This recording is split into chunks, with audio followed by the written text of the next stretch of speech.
This week on LOL, we talk about a collective conscious fever that has plagued the earth since before Christ. Is the arrival of our recent president a sign of Armageddon?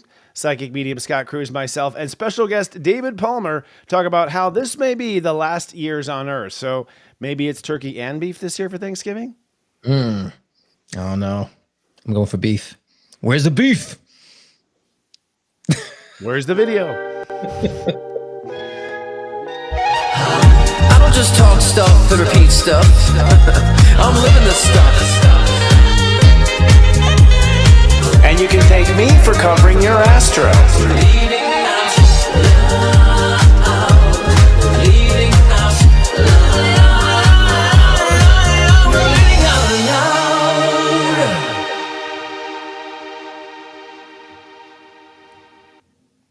Welcome to LOL Leading Out Loud. I am astrologer Christopher Witecki and joined by my good friend, psychic medium Scott Cruz. Hey, Scott, how you doing, brother? How's it going? How was that Saturn? Last day of Saturn, huh? Retrograde? We'll talk about that, actually. That's another Armageddon topic. Saturn direct. Well, actually, a full moon in Taurus, actually, Friday, brings an annual end of times message from the universe, which is also known as the Pagan New Year, which is also known as Halloween. We'll talk about what it means for you. Scott and I also chat about the energies in our Psychic Surf Report. And for today's feature story, our topic is Armageddon. According to the book of Revelation, humans are to experience an end times where a gathering of armies will come together for a great battle. Is this the end of times? Astrologer and social influencer David Palmer, aka the Leo King, is here with us to discuss the astrological history of Armageddon and propose what he sees in his prophecy of our lifetime. But first, Scott, let's do our Psychic Surf Report as we always do. I have to say it has been a shift show for me this week as far as energy is concerned. It's no secret that after the election, the United States, President Trump has been re-entered as his role as president-elect. The energy in the country has gone south, I think, and we've been seeing it all over.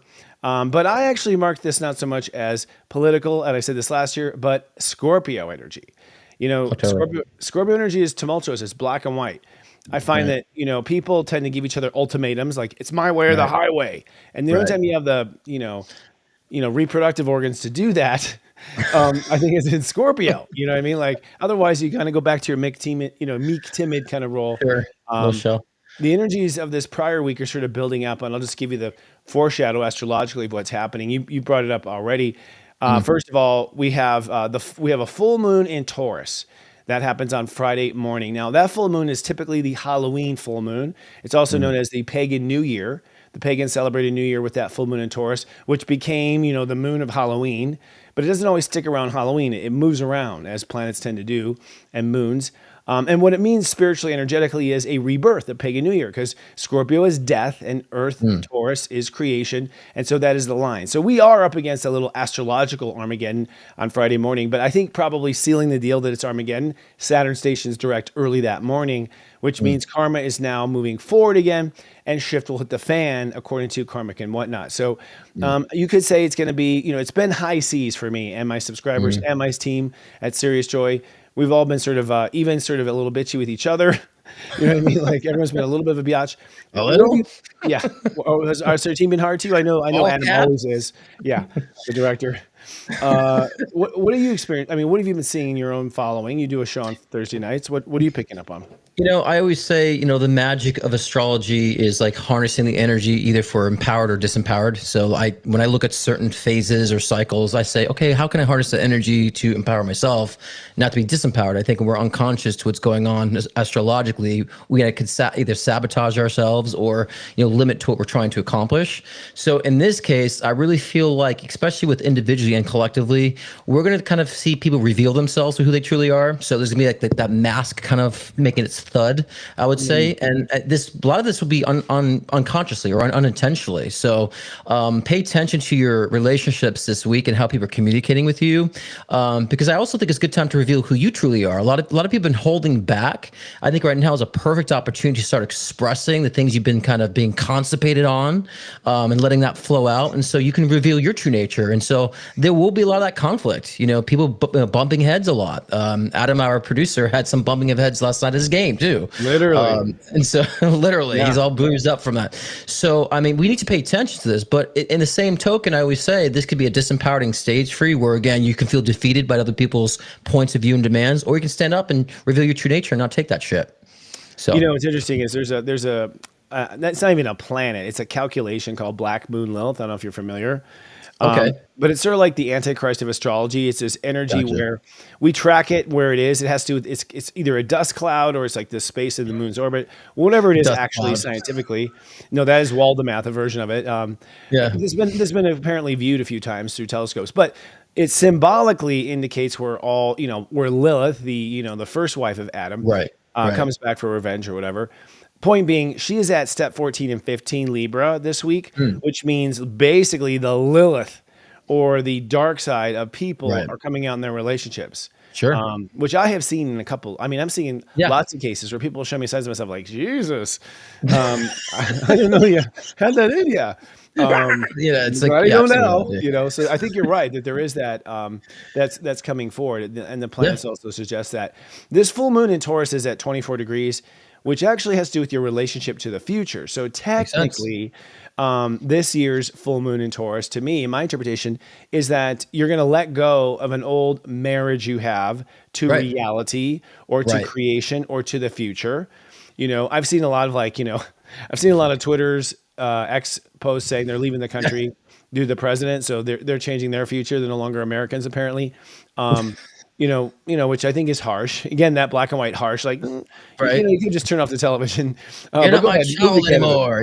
All this like disconnection, ending of relationships. Yeah, it's kind of extreme. I've never had more threats to me, like people giving me ultimatums, like you do this or I'm going to do that. It's like, fine, take hostage of the relationship. Have you seen a little bit of that edgy hostility yourself?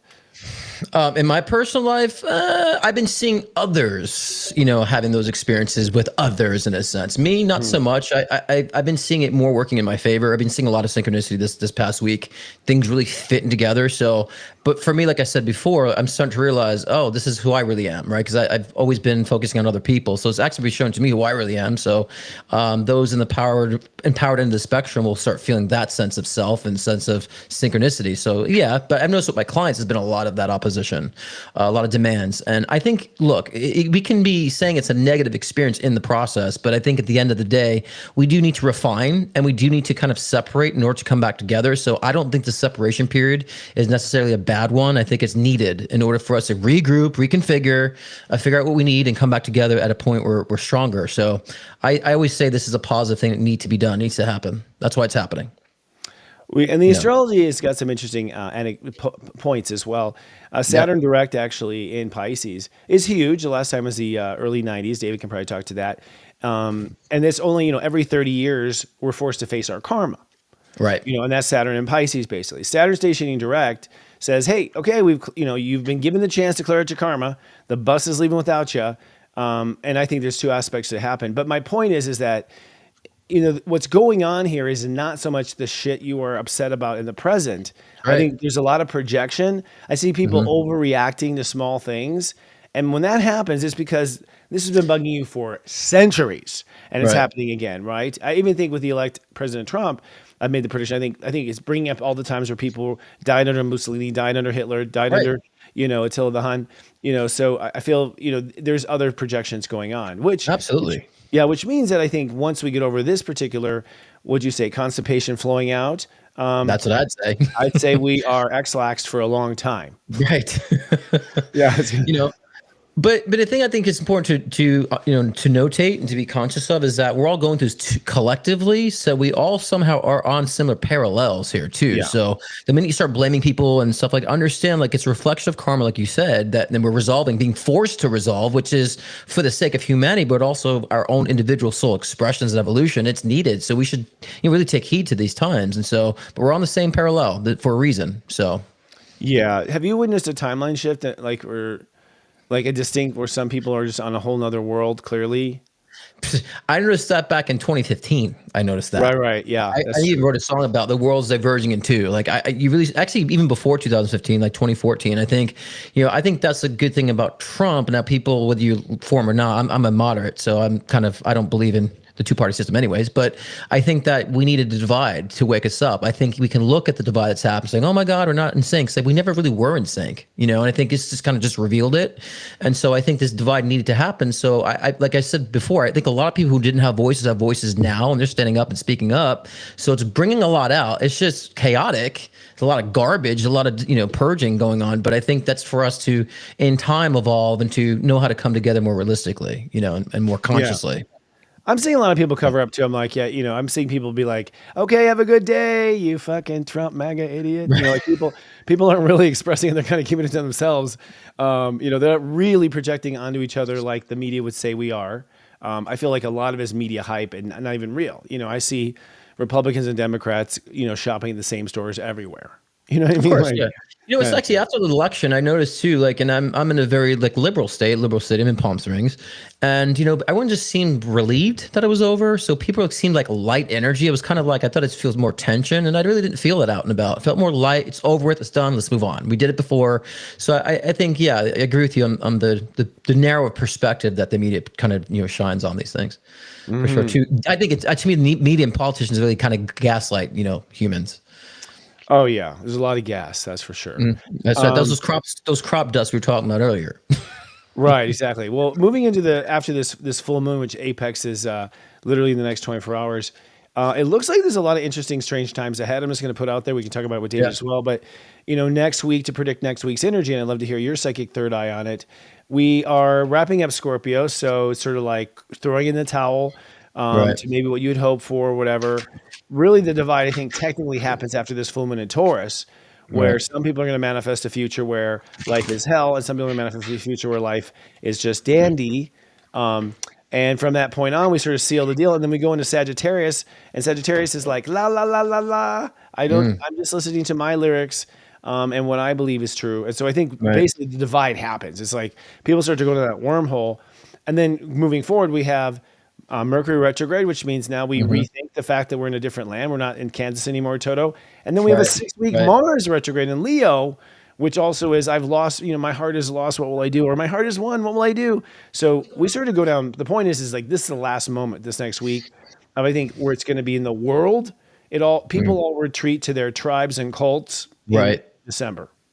That's interesting because I was, kind of psychically feeling about people going to isolation mode to a certain degree, and of course we think like logically we have the holidays, so people tend to hibernate to their families and so forth. But I think that just figuratively speaking, in hibernation of kind of really not really working with community in a sense or not wanting to. And I would say it's okay to take a break for this. So if you really feel like you're being self-centered, maybe you need to be more centered with self. I think it's funny how we take self-centered approach as being selfish, but it's good to be centered with yourself. And I think during this chaotic and divisive energy, it's time to kind of look back within. As cliche as that sounds, I hate cliches, as you know, but looking within means that you're taking responsibility for how you feel, not responsibility for how someone else feels, or you're not letting somebody else dictate how you feel. So I think this isolation, and also it's funny, I pulled the Six of Cups in conjunction when I was just reading this, which really is about kind of going back and remember the good times or going back to your roots. I think that's another thing too about going back to your roots and understanding where you came from. What do you truly believe in on the heart, the soul level? Not so much what you've been fed. I think we've altered so many beliefs during this time because of politics and how we've swayed our perspectives, that going back to the roots in this isolation time and then the following week will be a very, I would say, benefit moving forward and see more progression in your individual lives. So I think it's kind of time to stop being so collectively focused, for the next few months. Well, I mean, that's the whole magic, I think, of Ascension right there. I feel like the Ascension, the people who are on what I call the rainbow bus are, yeah, I know, and that's no throw to you, are basically realizing the truth of reality, which is you are reality. And if you start looking at the TV show to understand yourself, you've lost touch with creation, right? You've lost touch. The Frankenstein has gone off. I think we've all been wrongly misled through organized religion and things through these methods. So no one even should be blamed for it. We've been manipulated by TV, radio, film, everything. But it's like, if you think, to me, that's the divide. I mean, if you think your power is in who was elected as president, unfortunately, I think you got another round on the struggle bus. And if you feel like it doesn't matter because you create your own reality, I think you're on the rainbow bus. So to me, that's the great divide of Scorpio this year, right? Mm-hmm. Totally. All right. So speaking of self-centeredness, it's now time for a selfless, a shameless promo for myself. One of our Today, LOL Leading Out Loud is brought to you by SiriusJoy.com, where we are holding our White Light Friday sale. Retailers call it Black Friday, but we're here at Sirius Joy. We're rebranding it Friday. We feel like we have the right to do that, to be based on the light with the White Light Friday sale. On Friday, January 29th, Sirius Joy is offering a special sales promotion. Get 2 months of Sirius Joy for just $3.99 a month. If you've been a Sirius Joy subscriber before and want to come back and try the new improved service, your status has been reset to new customer, giving you the ability to sign up for the introductory rate. Now, Sirius Joy, if you're not familiar, is a spiritual life coaching service I developed with my silent partner that uses your personal date of birth to curate highly personalized spiritual life coaching segments for you. Our service sends up to 10 messages per day to your smartphone, web browser, or email address, coaching you into seizing the day of the best version of yourself. We also have a plethora of other features our subscribers love, such as our daily audio podcast, the Daily Pep Talk. We do a musical sound healing every day with something we call the Sound Drop with Kristen Ryder. We have the Mega Monthly Show that gives you the month's perspective, co-starring Robbie Hunt. And releasing later this month, Scott, Sirius Joy has actually casted Mary Magdalene. That's right. All right. That's right, Yeshua's wife, through her primary psychic medium channel, Krista Marie. So don't take my word for it, folks. Try all these special features and more for just $3.99 on our White Light Friday sale. Going live on Friday, November 29th. Use the special promo code White Light Friday. Yay. How was that? Say that 5 times fast, will you? White Light Friday. All right. So let's move on to one of my favorite topics, Armageddon. All right. I know. Such a So great exciting, topic. right? Thanksgiving table. With the recent re-election of President-elect Donald Trump, X.com and other social media platforms are hashtag trending with Armageddon, the idea first predicted by the book of Revelation in the New Testament, in which the Christian Bible in the land of Megiddo, I think, the prophesized location of Armageddon. Basically, a variety of armies will come together for a great battle that they call the end times. The question is, are we in these end times now?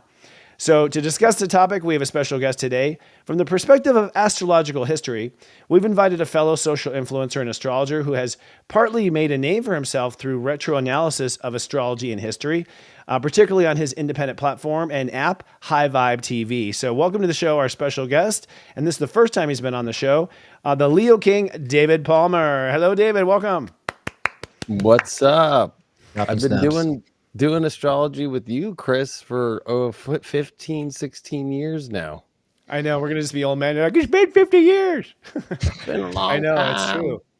And I think along those times, many predictions of Armageddon. We'll talk about that, man. But first, I'd like to have your opinion on the energies going on right now as far as the whole Trump election. I mean, you have seen the worst of it through COVID and whatnot with people and attitudes and cancel culture and all this stuff. Where are you witnessing on your platforms? Where are the people now? What are you picking up on, man? I mean, it's very interesting in the astrological community. 80% of the astrologers predicted Kamala Harris, and so really? Okay. Yeah, they did. So, Yeah. So there's this huge battle happening over why does the majority get it wrong? They got it wrong with Hillary. They got it wrong with Kamala. So there's this more of a deeper look into why so many astrologers are getting it wrong.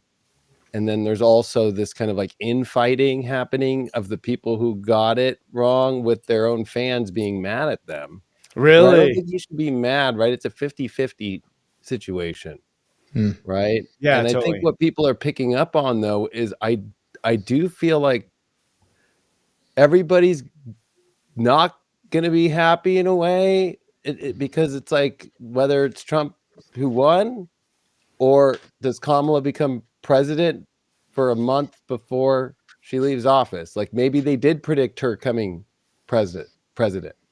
So I feel like everybody's picking up on these very weird undertones. And when it comes to these kind of end times, I mean, it's the end of the ages. That's really what it always is. But if you think of all these outer planets, Pluto, Neptune, Uranus, all at the end of their signs, ready to move into new signs here at the beginning of 2025. Pluto coming into Aquarius, finally, for sure, in the next week.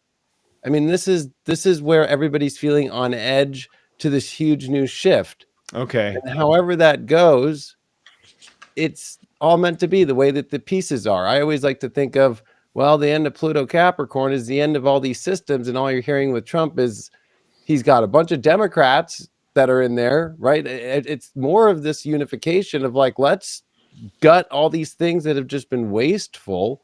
And so I think a lot of people are a little bit of afraid of that subconsciously because we're so attached to the system. We're so attached to how everything always ran, where I think like most people are excited for it, but I think we're all dealing with the media. And I think that woke up on both sides of the aisle, this media, this Neptune at the end of Pisces, where people were being fed in their echo chambers if they watched this side or that side, like this is going to happen, this is going to happen, this is going to happen. And both sides were saying it was the end of the world if either of them got elected, which cancels each other out because that's not going to, that means none of us have a choice, but we all have a choice, like by spirit, to not go through the destruction of the world. You know, like that's the way, it's like 2012 all over again. Jupiter and Gemini 12 years ago. Everybody thought the world was going to be destroyed and end and had horrible movies of it. It's the same thing. And we'll talk to that. Go ahead. Go ahead. Yeah. I have a question too about, the whole, because astrology is a science. So what's your take on why half the people are making a false prediction or wrong prediction, the other half are? Like, what's your take on that? If it's a science, what are they reading? Or is it kind of more propaganda to get people to harvest their energy to believe we can manifest that? What do you think is the cause of that? Why people are getting such dichotomies in the astrology reads on that? Well, I think you have to use history and use the cycles of the planets. So like the last election with Neptune at the end of Pisces was the 1860 election with Lincoln, right? And it was when the Democratic Party split and they had a really weird dual convention where all the electors of all the delegates weren't behind the candidates. So they had two different candidates. Well, all the delegates weren't behind Kamala. Michigan wasn't behind her. And they didn't reveal that till the end. It was also a vice president that was the incumbent who wasn't really liked much. And then Lincoln, who was all the bad press on him that he was too much of an abolitionist and he was gonna force the end of slavery nationally, which is never what he said. He just said, no, just new territories. I'm just gonna make sure that no more, slavery allowed in the new territories. And the Democrats like hyped that up so much that they seceded because of a fear. It wasn't even what he did. He was in transition after being elected, and they're in South Carolina going, no, let's start getting all these other states to create a convention and secede. And that's actually what ended up happening. So using that, or using like Pluto, the last time when the Pluto returned to America, well, we didn't have a president, but we did have a commander of the Continental Army, and that was George Washington, and he was a Pluto Libran. And so it's interesting if you just see all the cabinet picks and everything that just happened with Trump, everybody's Pluto Libra, and there's one Pluto Scorpio, but it's like this whole new generation coming in. So you can use those. That's Gen X, by the way, for the people who don't know. Yeah. Yeah. Well, it's the old millennials and the young Gen Xers and so forth. So it's like, and that's what won the election for Trump, ironically. That age group was the highest majority of people that did win. So, you can use those cycles, but I don't think that people are maybe getting it wrong, because I do feel that the people who did look for Kamala, I think they're right. I do feel that there is something about her coming in as president. Like, so, I agree. And she has a strong chart for it. So it's one of those things to where I think everybody's getting a part of this right. And that's how the collective's coming together in a weird way. I was saying to go off that too. I just want to say to go off that too, because the question, because I predicted Trump 2024 back, in 2020. Like, people reminded me of this, but lately I've been feeling this stalemate energy. I'm like, I knew Trump was going to win the popular vote, felt that, but I feel there's like stalemate energy, like something is going to intercede, before inauguration day. So I'm like, I'm not sure how that aligns with the astrology or not, but I feel like something gets in the way before inauguration. And I was feeling the same thing. Does come back in somehow? And so psychically, I've been feeling that. So does astrology kind of back that up? You're saying in that regard? Yeah. So the new inauguration day ever since the 25th Amendment is January 20th. Yeah. And this year in 2024, the Sun and Pluto met for the last time in Capricorn at 29:59, meaning the last literal second of Capricorn. They're finally meeting January 21st, 2025. So the first Sun-Pluto conjunction in Aquarius of a president to be inaugurated, meaning we've never been here before, even in our 248 years. Wow, never that's been here. true. Crazy. The last Sun-Pluto conjunction that happened with a presidential inauguration was in Pisces, and it was Monroe back in 1820. Yeah, that's an interesting point, David. And the American Revolutionary War didn't end until Pluto was at 4 Aquarius, which is interesting. So we still got a long, if we're an echo of times astrologically, we still got a ways to go, as far as the Revolutionary War, so to speak, and what that revolution might be. Yeah. But that Sun-Pluto conjunction is really something is coming up, and something is being, Pluto it's got its fun tones, and then it's got its really serious tones. And it always is dealing with something coming in that's good. It's like it's extreme fate to me, that something is going to, especially in Aquarius, some unpredictable event that's gonna get us into this whole next 20-year Pluto Aquarius cycle of like learning that everybody's intertwined in weird ways. It's also Pluto, which is what we love and hate at the same time. That's what Scorpio is all about, right? We understand the things we really like and we don't like. And then you're dealing with Aquarius, which is people and where we connect. So those two don't do well. Pluto is very emotional, and Aquarius is like, I don't want that emotion. So Pluto and Aquarius is extremely where it's like you're dealing with people you don't want to deal with. Like, oh my God, I don't know if I really, and then at the same time, like people being obsessed over people.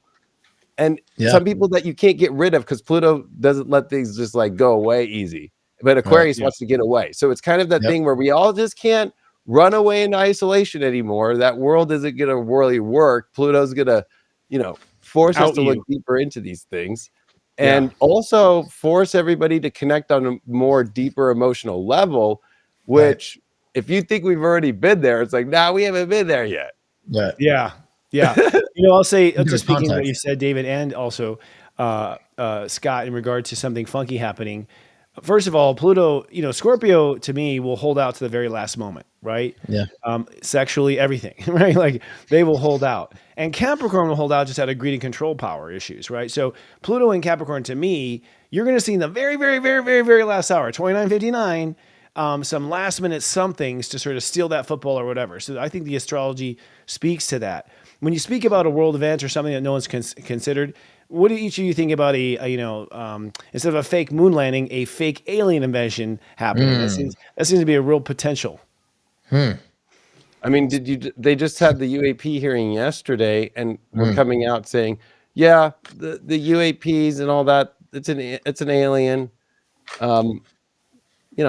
life force out there, and that, there's all these different secret groups that are in our government, and they have more pictures. So more came out, not like the biggest bomb drop again, but I would say that's the closest now we are to them just about to be like, that stuff happening up there that you don't see, we see more. And then if you think that we've had this weird asteroid never before in our lives, that's been our second moon during this whole period, that's finally about to leave. We've had an asteroid that's come within the moon's orbit and has been orbiting the Earth for this whole last 30 plus days. Really? It's like something has been come down to watch us, and I feel we've always kind of known this moment. Even Chris and I talking like 15 years ago, when Pluto leaves Capricorn, it comes to Aquarius, it feels like somebody's gonna be watching. And it's like everything in the universe has come to watch this moment. I feel that. There's a bunch of green guys with like binoculars looking at Earth as they do a flyby. It could be them. It could be, it could be all just, I think, all the spiritual beings and all of the universe, I think, has come here, and it's like the Super Bowl moment for them. Like, let's see what those humans do that get extremely high emotionally and can be very low, but also can do, we're a very unique species. And I think we're really seeing our power with Pluto and Aquarius to be like our roots. Where do we come from? What we are, but it's mainly where do we find that power that we have? And I think we have to own that more instead of look at the way we look at humanity and Earth together is like, we treat Earth so horrible and we're just horrible. We're a horrible species. And it's like, that's not doing a really good job. I think the vibration can shift so quick about how powerful are we as a species that every being in the universe has come down here to watch us. I think that's going to be what this end of Pluto Capricorn's about. Is kind of like, okay, maybe we did see the ugliest side, but still at the end of the day, that's what makes it kind of great, is the ability to become conscious and shift out of that and to change the frequency and the vibrations, which we're finally at that moment, which I would say over this next 6 months is really about. It's really about that big shift. Mm-hmm. Yeah. Scott, what do you pick up on your psychic third eye in the perspective of what this mystery event might be? The mystery of what? Would you say it again? Mystery event. The mystery, you talked about something getting in the way. Have you seen any specifics or images or, I think I want to kind of dovetail what David was just saying too about how I believe that there's also alien life force that is connecting right now with our civilization, but I also believe in energy harvesting too. So I think there's a lot of other species that are parasitic that are harvesting. I always say the manifestation communities. There's one where I feel like they're really harvesting a lot of energy from people who are in this type of vapid spiritual faux thinking. So I think it's now to be more conscious, even though we're evolving and shifting our species. I think it's conscious to look out for the signs where there might be places where we are kind of being energy harvested on, because there is so much power, like David said before, that we are evolving. That's we're going to start really realizing the potentials of our power, but there are those that want to harvest that and take it. So I don't think all that are watching are actually in our favor and our benefit. So I think we need to be very conscious of that too, but what we're being privy to and what we're allowing ourselves to fall victim to and prey to too. And that's what I said back in the day when they did MK Ultra. That still exists today within our media, within the brainwash that's going on with the manipulation of society and culture. So we have to be aware of that too, because there's people that do not want us to evolve either, and they still want to harvest our energy. So I think now, even though it's that great moment, we have equal opposition too. So I just kind of want to dovetail what David was saying, during this course of the evolution of our species. It's important that we're conscious of that too, because we could also be left behind. It's not always we're all going to rise up. We'll be left behind too if we don't evolve. And I think that's the symbology of the revelation in the biblical text about those raising frequency of consciousness. And so again, if you don't, you'll be thrown back into the reincarnation loop. So I do think these are very important times. So I want to dovetail in this way because I really think it's important that we're objective of this too, because you don't want to not evolve either, because it's a very powerful energy. Right. The last time Pluto was in Aquarius was the beginning of the United States, and and that was completely alien territory. People having the right to free speech and the right to vote and that was all foreign. That was just crazy technology.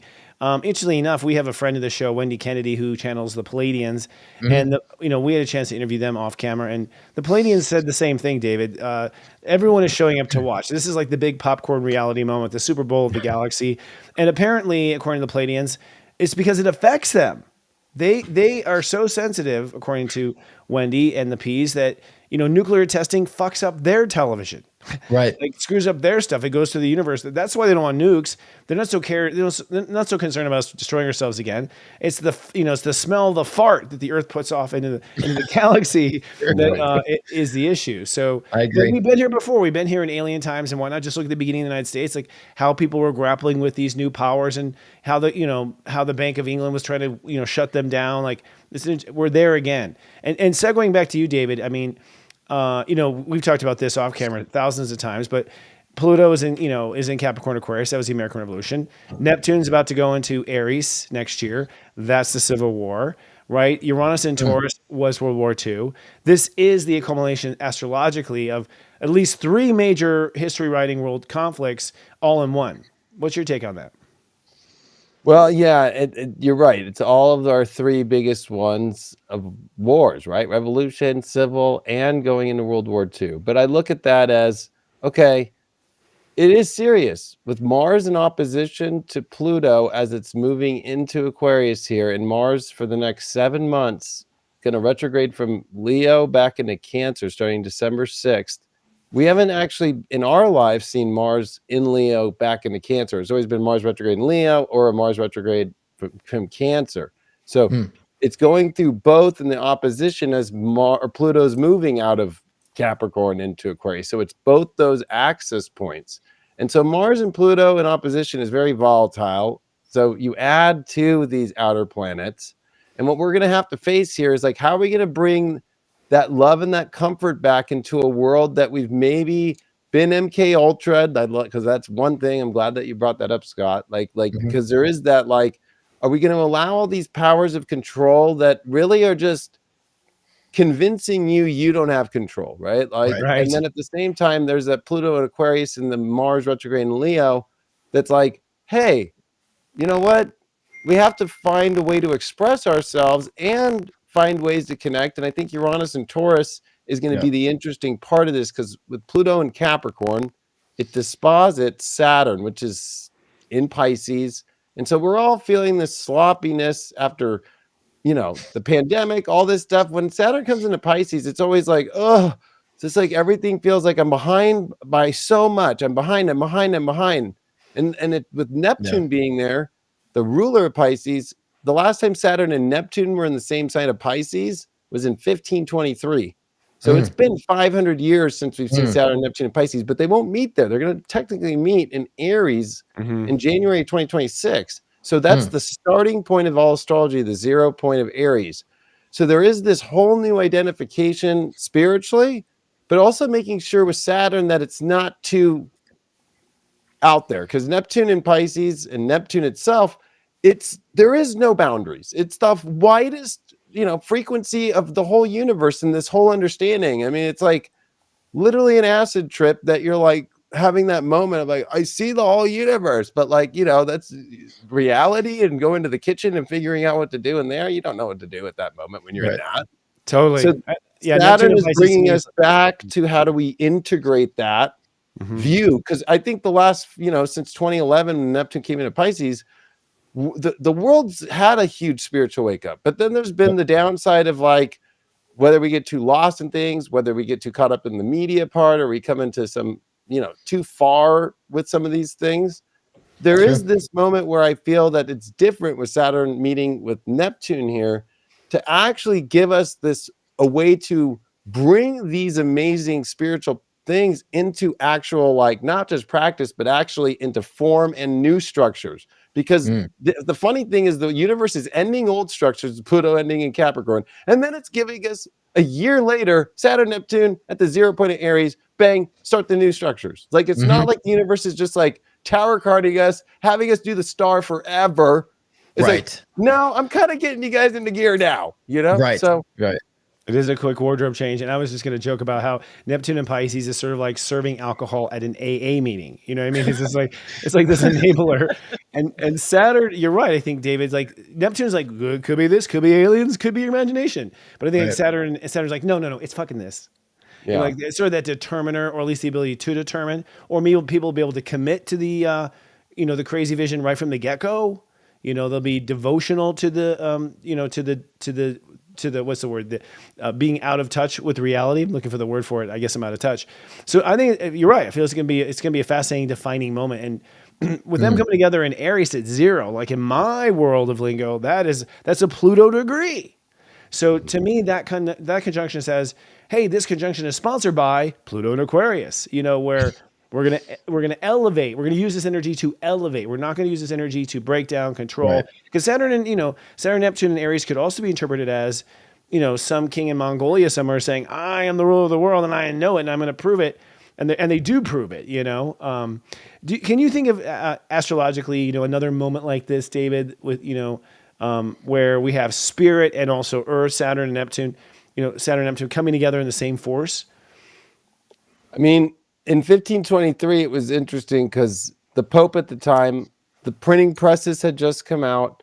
And in Amsterdam, it was the hub, because in 1517, you have Martin Luther put his thesis against the Pope, waking people up, because back then the printing presses, right, were just coming out, but everybody had to go to church and they had to go see the priest, and the priest could read Latin and normal people couldn't read. So whatever the Pope said, and the Pope started acting like a king, right? Like telling people what to do, even though the Pope's the church, right? He wasn't like the king of the land or the queen of the land. And so Martin Luther starts calling out the Pope in 1517. And by 1523, the printing presses in Amsterdam are printing in different languages and giving the messages of people like, hey, look at what Martin Luther was saying. Look at what all these other people were saying. Right. So the church goes, the Pope goes, I'm going to excommunicate people, and I'm throwing down heresy laws in Amsterdam. The irony of the whole thing is by the time that it gets into Aries, and it ends the conjunction, the Pope dies and it doesn't work out. So there's that other part where when you try to control too hard here and it's not spiritually good, you're out. Like, it's just like, I agree. You're not going to win, like you ain't going to win. And so, like, for me, I like to go back to the exact of like, okay, it was in Pisces. And it's so weird because you see with censorship on the internet, which, Chris and I are very techie people and been friends for 16 years and love the internet. It was made to always be uncensored, fully free. That's how it was based, the World Wide Web. Right. Yep. And so the way that we're seeing it now, and them trying to come in and say, you can't say this, you can't do this, you can't. That's not the internet. I mean, we've all seen the craziest stuff in our lives since we were young on the internet. We've downloaded Napster, whatever. We've done all these things. So it's really interesting to me to see that the printing press now is the internet. Yeah.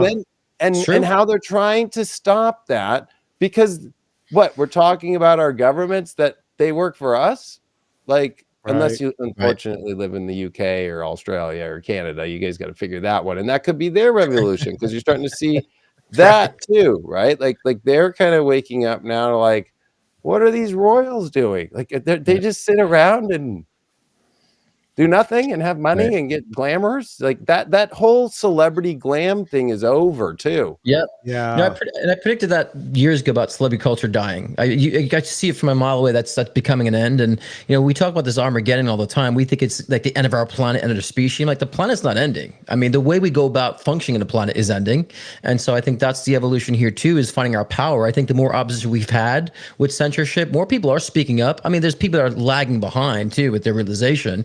But I'm actually finding Armageddon is kind of like just ending of the structure that we've had for so long and rising into more 5D perspectives. So to me, this is a positive thing. I know we got to break down and break through, but I think that, again, this is all something we have to stop being so hyper panicked and all this stuff too. And people talk about rights and take away rights. In America, I've seen a lot of people stand up for a little bit of social issues of stand up for their rights. If they start taking away even more rights, we're going to stand up as a collective. So I just don't see it being the end of America, the end of our species, or the end of the planet. I'm just not seeing that, and the sense of Armageddon. I just think there's a lot of massive structures that are being broken down, and people are realizing it now too, and we're rebuilding. So that's how I see it, in a sense. It's interesting how you see Armageddon in both camps, because I think there is the one camp of New World Order who thinks Armageddon is that finally they've got the computers in our bloodstream and we can be remotely controlled, and finally they can control the population. One more government. It's funny, even like New World Order, it's like we all agree there's going to be a new world. We're just disagreeing about what the order will be. Right. You know what I mean? Like, so it's funny how the collective nothing to be happy, right? Yeah, I mean, I think we all collectively agree, but Armageddon at the end of the day was a fear story that you told the early Christians so they would keep going to church.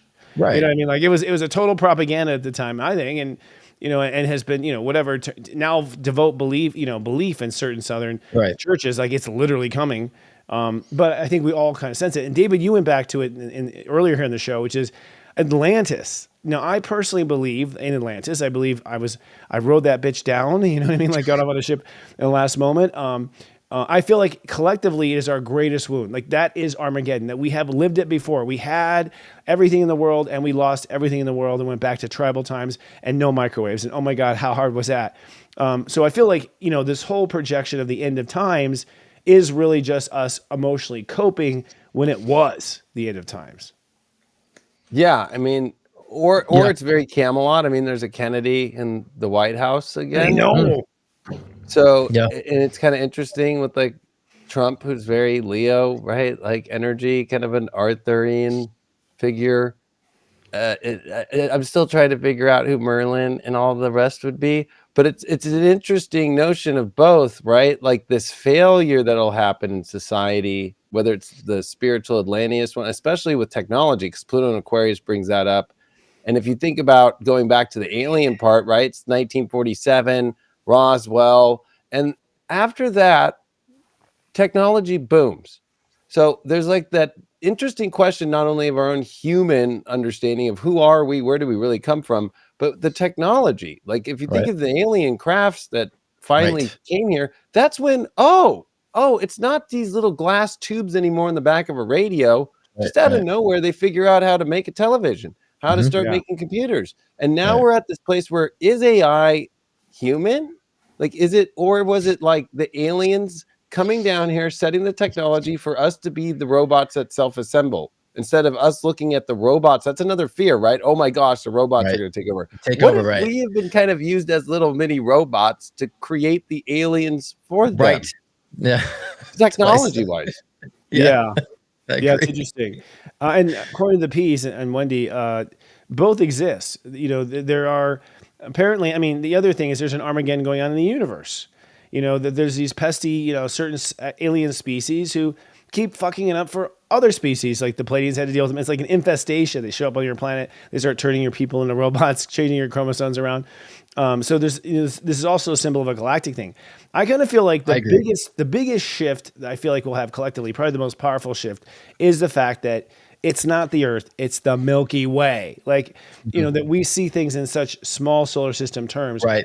These higher chakras, if you will, above the crown start to open up and blink, you know, and I feel like that's going to happen one way or another. To me, that's the most profound, you know, next big thing to happen, really. I agree. Aquarius, Yeah, I agree. The evolution is galactic. I don't think it's just planet Earth. Yeah, I agree. The whole, you know, everything is evolving and cycling for sure. Yeah, we just think it's our little pea brain of a planet Earth experience. No, it's galactic, you know. Yeah. So I agree. And we're teaching the higher dimensionality of interdimensional beings too. They're learning from our petty density, you know, so. They are. You know, and I've interviewed angels through mediums and other, you know, entities through mediums, and they're all fascinated by the fact. What's interesting about the Earth experiment is like apparently when you become an Earthling, you know, you get sort of dumbed down. You have this amnesia drink you take before you get down into the portal, where you forget everything about the universe and all truths of mankind and go down this very dim perspective. And to them, it's really fascinating to see spirits, you know, like basically on a drug. Which is that you can't forget, you can't remember the whole galactic truth, and let's see how the little worms handle that one. You know, it's a reality series in that regard. And we get power to these little green pieces of paper. We get power to that. What? That's so fascinating. How are they doing that? You know. Well, even our money by design. Yeah, go ahead, David. Oh no, I agree. I think too. It's like we're discovering who we are, but we're going to have some other major discoveries. Like if you think about this, every planet rules this energy and vibration. It also is the ruler of the signs. There has to be there's going to be an X planet that has to describe what we've all been experiencing. Because like, what's weird about it is everybody's feeling like, so what is all this weird energy? It's like, there's another body of energy out there that we're going to discover that go, and it's going to be that planet that's like when it all culminates, like, you know, like like all the signs come together and all these planets do their big ballet and leave signs together and do this, because this is really rare. I mean, if you just go back 6,000 years and you really run it on like solar fire and start putting in like, okay, all three outer planets and when they're moving into new signs and add a Mars opposition, you know, whenever Mars retrogrades, it's the only time the sun is in opposition to Mars is when it's in retrograde, because it's the first planet outside of us. And when you start running that, and then we have a Venus retrograde that follows it right after, those are really rare moments. In Nostradamus's prophecies book of 1555, he gave the date of his preface to his son as the chart to use when the worlds will go through craziest changes. And it was during a Mars retrograde and a Venus retrograde in opposition. And we're not getting to that, but there's more charts that he shows just through dates. And I've done a lot of research on this, and we are coming into where Nostradamus would have been pay attention. And I did all the work. He uses Saturn and Aries at the 0 point as every cycle of Saturn and Aries, and you count 7 of them. So that's 30 years and 7. And then there's like another 3 that you add to get to the X, to 10, Roman numeral 10. And so after doing that and looking at where he's been right now, that's about to happen at the beginning of 2025 is where he, using his cycles, predicts we come into this huge extreme evolution in humanity. And it's going to look crazy, but I think that's where people are too stuck on the system is more than the physical, right? It's it's that whole like subconscious attachment that you know, to me, it's like, you know, it feels safe. Like my whole life, I grew up with the mailman showing up, you know, it's like, well, how much longer is that going to last? I mean, everybody's on email. The only thing that comes in your mail anymore is, I guess, your ballot and coupons. Coupons. Right. Yeah. We still got those too. And I don't even know if they're really good coupons anymore. It's just mainly like an advertisement, right? Yeah, I mean, if we're talking about the environment, what a waste of paper. I know. Yeah. Like totally. so we're coming into those things that I think people are there's gonna be people who love the new world and people who are gonna just be That's what I'm saying. very unhappy and trying to revolt, because there's gonna be a lot of like, pushback, and everybody's gonna have different values at the end of Uranus and Taurus here. But we have to remember, it's not just about you wanting to be seen for your values, but that only happens if you're willing to be truly aware and want to appreciate another person's value. Well, and I think that's where you see the relationship problems, is that people are like, I want to be seen for my value. Okay. Well, you have to be willing to also see in other people's values, and it might not be what you value fully, but that's what you're wanting to feel back from others.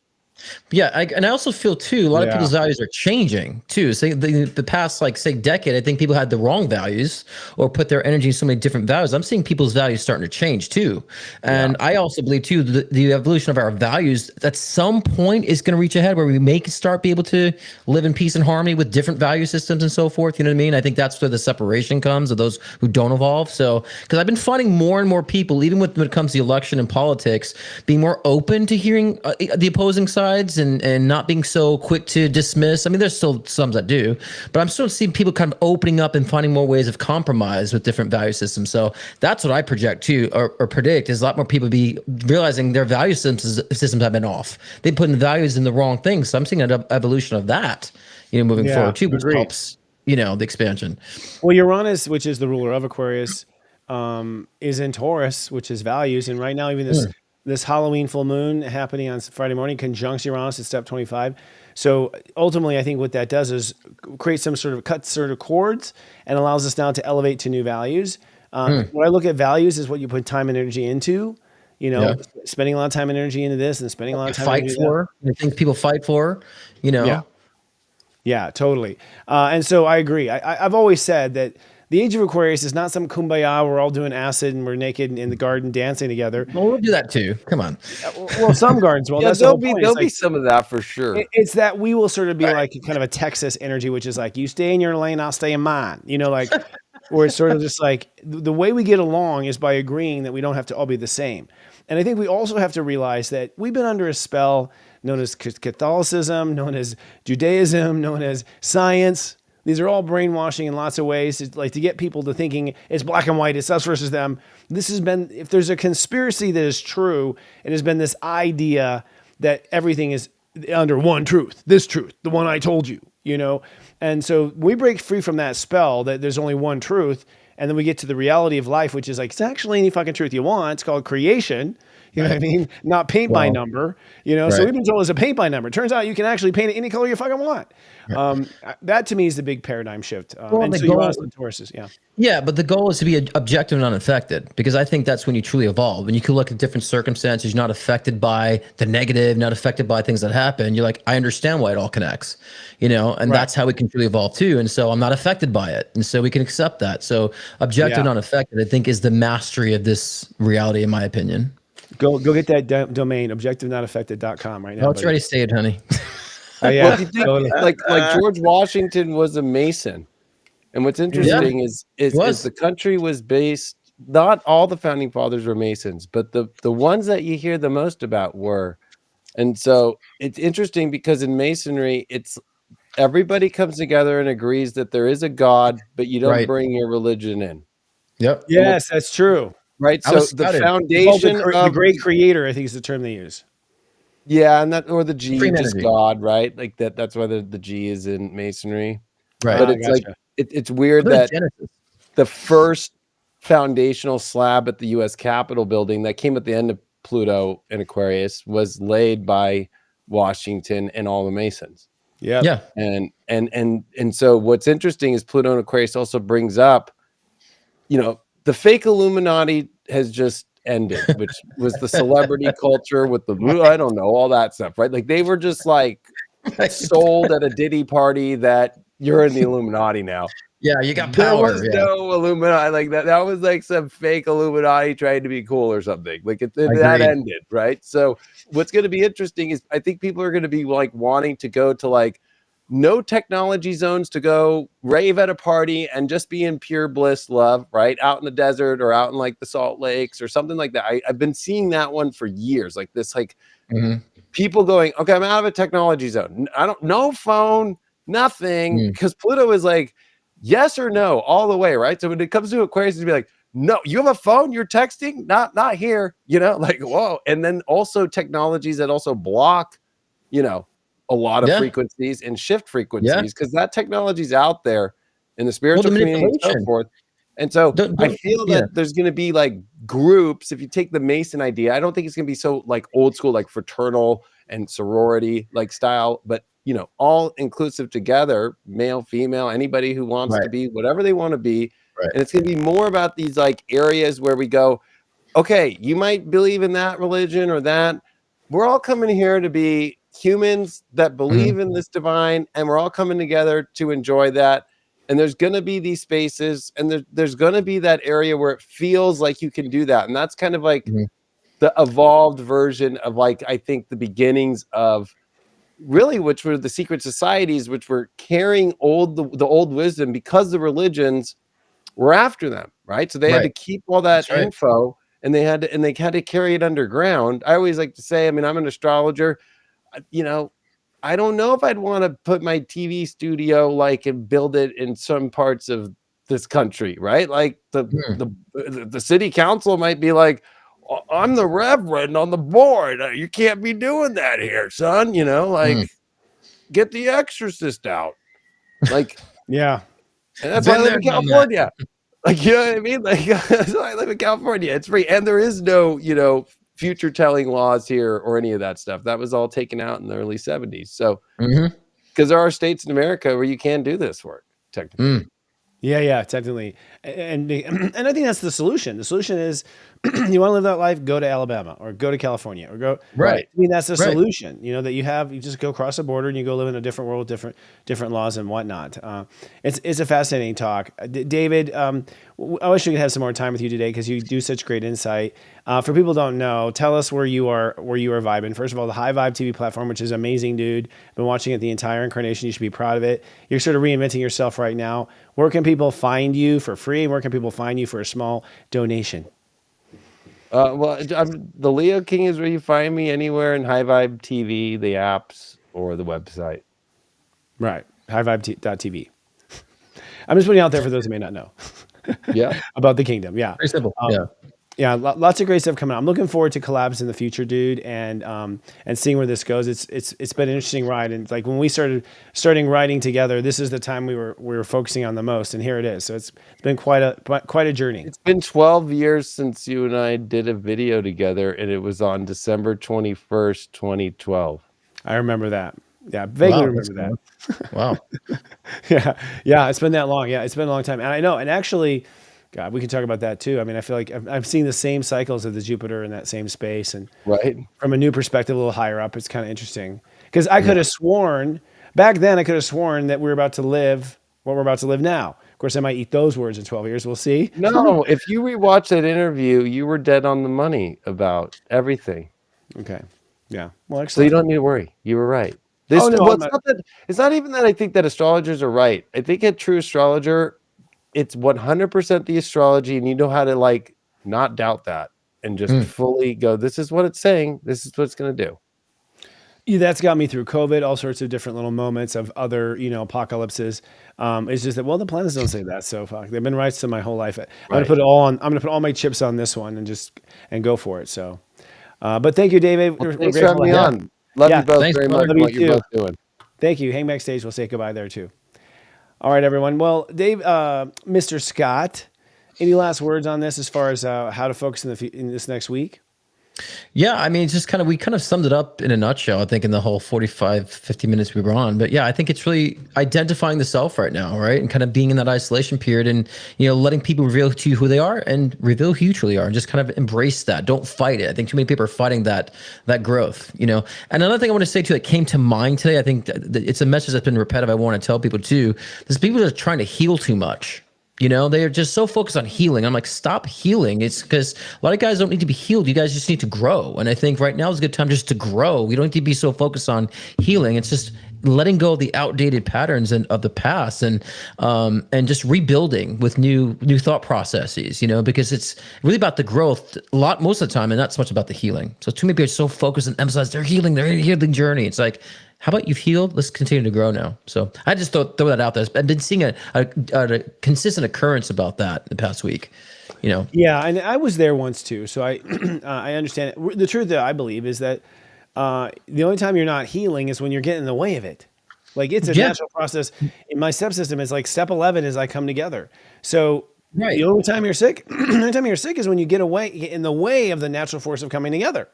And just it's the realization of the growth process, because I think people get so fixated on the healing process they lose sight of the growth process too. And so, and that would be the antidote, really, to the healing. So.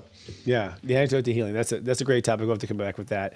All right, friends. We're always pleased to be here week after week. If you don't know, we stream this talk show on Thursdays at 1 p.m. Eastern, 10 a.m. Pacific. And we have our famous saying as we leave. Thank you for watching. And remember, folks, don't put up with a shift show. Lead out loud. We'll see you next week. Good night, guys. Ciao. Good night, good day, good morning, wherever time frame it is. Yeah, man. Okay, so we pulled that one off. I had something I wanted to say, but like time is flying by. Yeah, it was, I thought it went well, but your point on individuality, I want to underscore because that's where I've been personally. It's just embracing me and how effed up I am, and like that's fine. I don't care anymore. You know what I mean? Like that's fine. That's he finally admits it right here, guys. He admits it here. He's fucked up. Yeah, it's true. Under the noise of the credits and hidden here in the background.